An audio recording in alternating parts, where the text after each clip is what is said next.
Bonjour à tous. Lors de notre dernière rencontre, nous avons commencé à aborder ce que l'on appelle le refuge dans les trois joyaux, le Bouddha, l'éveil, le Dharma sont l'enseignement du Bouddha et le Sangha, les guides.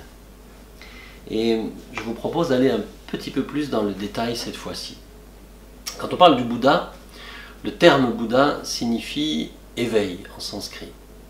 Et quand on parle de l'éveil, il s'agit d'un état stable, état d'esprit stable, libre de tout mal-être. Dans l'éveil, l'esprit est si clair qu'il n'a plus aucune raison d'être pris par la confusion et de créer des conditions de la souffrance. C'est ça, quand on parle de l'éveil, c'est une dimension de clarté stable, caractérisée par une vaste compassion.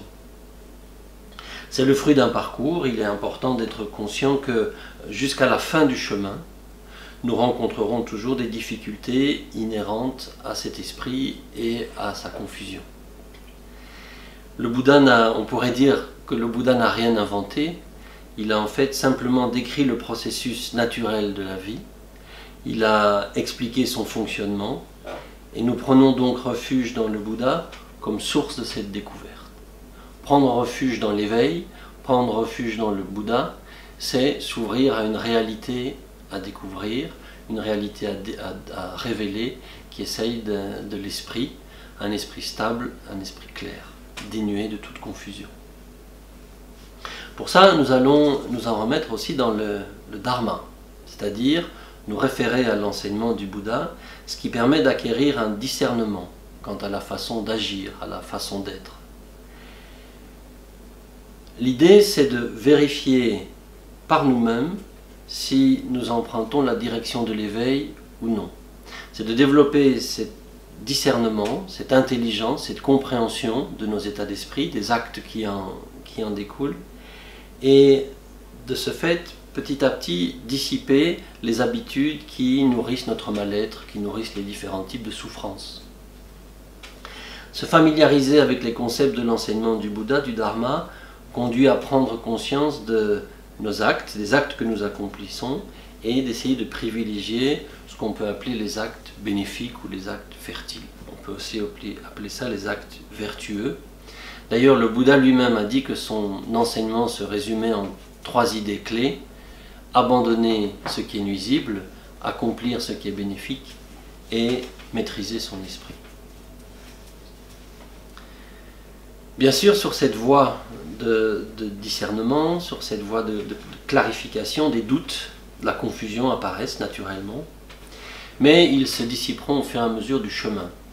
On l'a vu lors de nos rencontres précédentes, l'importance de rencontrer nos fonctionnements, qu'ils soient bénéfiques ou nuisibles, qu'ils soient libérateurs ou obscurcissants, et petit à petit dépasser ces différents états d'esprit pour aller vers plus de clarté, pour petit à petit développer des habitudes naturelles de justesse.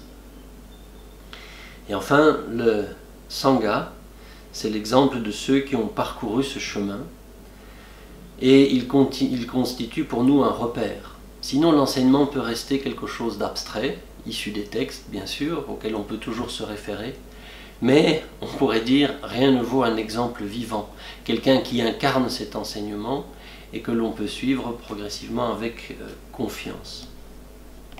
En fait, prendre refuge dans la communauté des pratiquants accomplis signifie s'appuyer sur des personnes qualifiées afin de nous aider à comprendre nous-mêmes le sens de l'enseignement. Ainsi, nous avons ces 3 supports précieux pour nous, précieux pour un pratiquant: prendre refuge dans le Bouddha, dans les méthodes pour parvenir à cet éveil, et dans la communauté des bodhisattvas ou des pratiquants accomplis. Ce n'est pas une pratique réservée aux débutants, ou ce n'est pas une pratique que l'on accomplit simplement à certains moments de la journée, ce n'est pas une phrase à répéter, une formule que l'on récite comme ça, mais c'est une référence à garder à l'esprit quoi que nous fassions. C'est pour nous une source d'inspiration au quotidien, et c'est ça qui va faire que notre vie va épouser l'enseignement, et petit à petit, l'esprit va dissiper ces obscurcissements et amener à maturité cette clarté, cette bienveillance qui lui sont inhérents. Bonne réflexion.